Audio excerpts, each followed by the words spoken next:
Hello. Hello student, आज हम आपको बताएंगे वियोजन अभिक्रिया। पहले वीडियो में हमने बताया था आपको संयोजन अभिक्रिया। जब एक तत्व जो है किसी यौगिक या तत्व के द्वारा संयोग करके अभिक्रिया करता है उसे संयोजन अभिक्रिया कहते हैं। अब आज पढ़ेंगे वियोजन अभिक्रिया। वियोजन अभिक्रिया को अपघटन अभिक्रिया भी कहा जाता है। क्या कहा जाता है?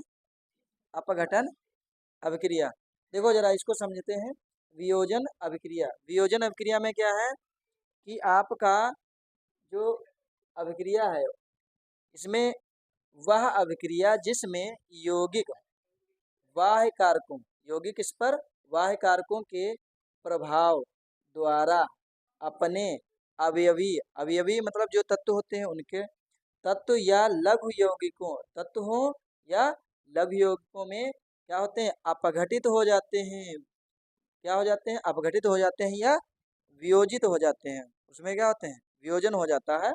उसी अभिक्रिया को कहा जाता है वियोजन अभिक्रिया, या इसी को हम दूसरे नाम में दूसरे तरीके से भी समझ सकते हैं, अपघटन अभिक्रिया। ठीक है। अगर आपको कहीं पे क्वेश्चन में दिया हो अपघटन अभिक्रिया, तब भी वही बात है, वियोजन के बारे में पूछ रहा है। या कहीं पर आपको डायरेक्टली वियोजन दिया है और अभिक्रिया दी है, तब तो आप समझ ही जाएंगे। और फिर अगर अपघटन हो तब भी वियोजन के बारे में ही पूछना चाह रहा है। आगे देखो, वे ये अभिक्रिया मेन चीज क्या है? ऊष्मा, प्रकाश अथवा विद्युत द्वारा संपन्न होती है। इस चीज ये जो है मुख्य रूप से इनमें इस चीज का ध्यान रखना है कि जो ये अभिक्रिया संपन्न कैसे होती हैं। ऊष्मा हो, चाहे प्रकाश हो या विद्युत हो। जैसे प्रकाश प्रकाश से क्या होगा? अगर आप क्रिया कराएंगे तो वो आपकी जो है प्रकाश अपघटन कहलाएगा। अगर आप ऊष्मा से अभिक्रिया करवा रहे हैं तो वो ऊष्मा अपघटन कहलाएगा। और अगर आप विद्युत विद्युत से क्या कर रहे हैं? अभिक्रिया करा रहे हैं तो उसमें क्या है? विद्युत अपघटन कहलाएगा। ये इनके जो है, और ये जो वियोजन अभिक्रिया होती है ये आपकी अनुत्क्रमणीय होती है। कहाँ देखो लिखा था हमने, हाँ ये रहा।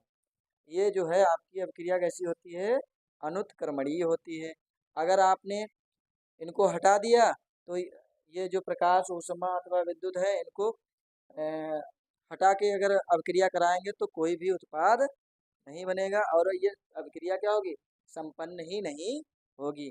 इसलिए ये जो अभिक्रिया है इसके तीन भाग हैं। तीन भागों में प्रकार कह लो या भाग कह लो, ठीक है। तो तीन प्रकार हैं मुख्य रूप से। पहला यही जो तीन प्रकार हमने अभी बताए वही है। तो पहला है उष्मीय अपघटन। दूसरा दिखाई पड़ रहा होगा। दूसरा क्या है? प्रकाशीय अपघटन। ठीक है, पहला है उष्मीय, दूसरा प्रकाशीय और तीसरा विद्युत अपघटन। अब ये तीनों अपघटन जो है इनको अलग अलग डिफाइन करने के लिए इनके अलग अलग तरीके से अभिक्रियाएं पढ़नी होती है। तो कुल मिला के आपको वियोजन अभिक्रिया का मतलब समझ में आ गया। इसमें ऊष्मा, विद्युत और प्रकाश, इन तीन, जब तक ये तीन चीजें नहीं होंगी तो अपघटन हो ही नहीं सकता। ठीक है। तो इस तरह से ये वियोजन अभिक्रिया है। इसको एक बार फिर से समझ लेते हैं। वह अभिक्रिया जिसमें बाह्य कारक हुआ मतलब ऊष्मा, प्रकाश, विद्युत, ये सब क्या है? बाह्य कारक है बाह्य कारक है। फिर जो है आगे है आपका ये इनके के प्रभाव द्वारा, इन्हीं तीनों के प्रभाव द्वारा। ठीक है। इसको समझ, ये तीन शब्द समझ लो, समझ जाओ कि वियोजन अभिक्रिया समझ में आ गई। इसके प्रकाश के द्वारा। आगे है प्रकाश के द्वारा अपने अवयवी या लघु तत्व यौगिकों में क्या होते हैं? विघटित हो जाते हैं, अपघटित हो जाते हैं, विघटित हो जाते हैं। इसी को अपघटन अभिक्रिया कह सकते हैं या इसी को वियोजन अभिक्रिया कहा जाता है। और ये जो है इसमें कोई सह उत्पाद नहीं बनता है। इसमें सह उत्पाद बनता है, और जो आपको पहले हमने पढ़ाया था संयोजन अभिक्रिया, उसमें कोई सह उत्पाद नहीं बनता है, एक ही प्रोडक्ट बनेगा। और ये जो अभिक्रिया होती है ये आपकी अनुत्क्रमणीय अभिक्रिया कहलाती है।